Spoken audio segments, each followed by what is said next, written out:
Well, the World Cup is down to the last 8, and the quarterfinal games kick off on Friday. The top 4 favorites coming into the finals are still alive. Brazil, France, Argentina, and England all still in the fight. But over the next 2 days, at least one of those teams will be eliminated. Friday, Holland will try to eliminate Lionel Messi and Argentina. Now, the other game on Friday has the 2018 finalist Croatia against the tournament favorites Brazil. Fans are hoping to see a Brazil-Argentina semifinal, but both teams would be wise not to underestimate the task at hand on Friday. With more on that and some wagering guidance for us, we now welcome in our man in Qatar, the host of In Soccer We Trust, Jimmy Conrad. Jimmy's here to help us fill out those winning tickets ahead of the games Friday and Saturday. Let's start, Jimmy, with the opener between Brazil and Croatia. Samba boys are the favorites at minus 280, but Jimmy, this plus money for Croatia is almost too good to resist at plus 700. No, you're right, Jeremy. I think what people need to take in consideration about Croatia is that they've been into the knockout rounds 3 different times in their history. They did it in 98. They got to the semifinals. They did it last World Cup in 2018. They got to the finals. So they have a nice track record of making a deep run once they get out of their group.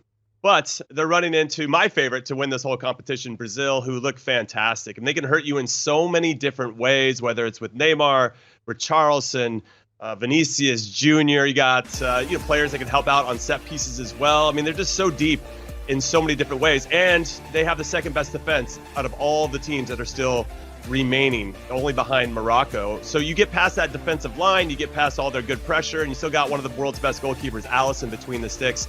And my big fear for Croatia is who's going to score their goals. They don't have Mario Mandzukic anymore, who led them in goals in the 2018 World Cup, and they're really lacking that one target up top. They have a tremendous midfield with Modric and Brozovic and Perisic and Kovacic. I mean, they got so many great guys, but I don't know if it's going to be enough this time around. So I like Brazil to win the game. I like Neymar to score anytime. He's only 1 goal short of tying the great Pelé for the most all-time for the Brazilian national team. And I actually like the correct score to be 0-0 at half. I think that's plus 160. I like that value a lot, because the first time they scored in the first half this whole World Cup was in the last game against South Korea in the round of 16.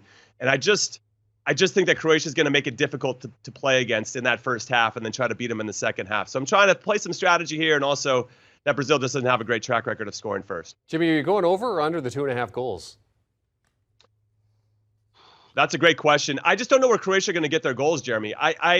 I could see Brazil going on a run, just very similar to what they just did, where they just overran whoever they're playing with, South Korea in this particular instance, where they get 1, they get 2, they get the confidence going, and they're dancing on over everybody. I don't have any problem with the dancing, by the way. I know that was a bit controversial, but if you score a goal, you know how hard it is. You got to go celebrate, and that's just part of their DNA. So I appreciate that. That's a great one. I'd almost stay away from that just because I don't know how defensive Croatia is going to come out, but I think they're going to make it pretty difficult and just try to hit them on the counter. But if Brazil scores 1, they could score 3. Yeah, exactly. That's the case when you look at that 2.5 goals. The second game of the day features Argentina listed as slight favorites over the Netherlands, the Oranje at plus 250. What's the play here? This is a tough one. This is probably the most even matchup of the quarterfinals, Jeremy. I look back to 2014 when they played against each other in the World Cup, and Louis van Gaal was in charge. Leo Messi was on Argentina. Di Maria was on Argentina, and it was 0-0 after 90 minutes, and Argentina had to win in penalties. Now, Louis van Gaal is back in charge of the Dutch, and this is his 3rd time in charge. And since he took over last August, they haven't lost. 18 games unbeaten since he showed up. He clearly is pressing all the right buttons. They also have a very good defense and took care of the U.S., unfortunately. I was hoping we would get past them. But the Netherlands are going to be very organized. They have the talent to hurt you on the counterattack. You got Memphis Depay, you got Cody Gakpo, you've got Denzel Dumfries on one side, Daley Blind on the other as the wingbacks.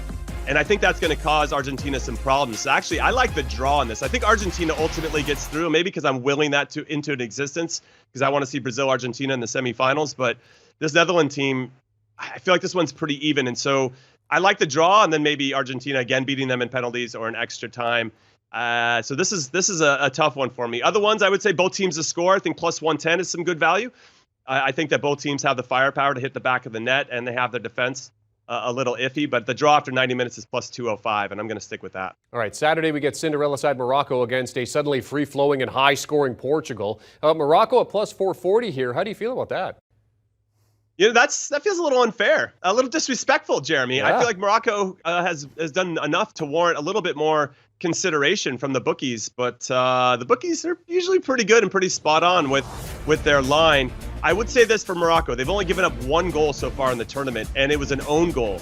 So they really actually haven't been scored on by anybody. But as you mentioned, Portugal decided to start being on fire in their last one, beating Switzerland quite easily 6-1 without starting Cristiano Ronaldo. And I wonder how much of a distraction that's going to be now that they've had a couple more days to worry about it. I heard he didn't train with the team today, so we'll see. I think they're better without him. Unfortunately, he's kind of like Michael Jordan playing for the Washington Wizards at this point, where it's just like, okay, things have passed, and he can still produce, but it's not the same, and the team's probably better when he's not out there on the field. But with Morocco, my big fear is that Nayef Aguerd, who is one of their top center backs, is probably going to be out for this one. And then Romain Saiss, their captain, is also 50-50. So even if he's not 100% and without Aguerd, their regular starting center backs, I just think at some point Portugal is going to break through. But I like the first goal to be scored in the second half at plus 235. I like that value a lot. Very similar to Croatia, Brazil. I just think that Morocco is going to come back, sit back, absorb the pressure, and then try to hit them in the second half, or maybe in extra time like they did against Spain to get through to the quarterfinals. Lastly, the big one of this quarterfinal round, England versus France. Raheem Sterling will be available for the Three Lions. The defending world champions at plus 130. His Majesty's team at plus 215. Regular time draw 225. Is that the play here, Jimmy, or do you have a winner for us? Oh, that's tantalizing. The draw is really tantalizing, and I looked at it, Jeremy. I think that I like France ultimately to get through. I think that they have just a little bit more in the X factor. I like both teams to score. I'll probably start there at plus 105. I think they have way too much firepower not to hit the back of the net. England's got 12 goals. That's the most of anybody up until this point. They're tied with Portugal for the most goals up until this point. And they're very good defensively as well. They've been really sound. And then you have France, who scored 10, and Kylian Mbappe's got 5 of them, and he's got 2 assists to go with it. They're going to be goals in this one, so I like that one a lot. And then Kylian Mbappe to score any time is plus 145. I think that's pretty ridiculous, given that he's the Golden Boot winner at this point.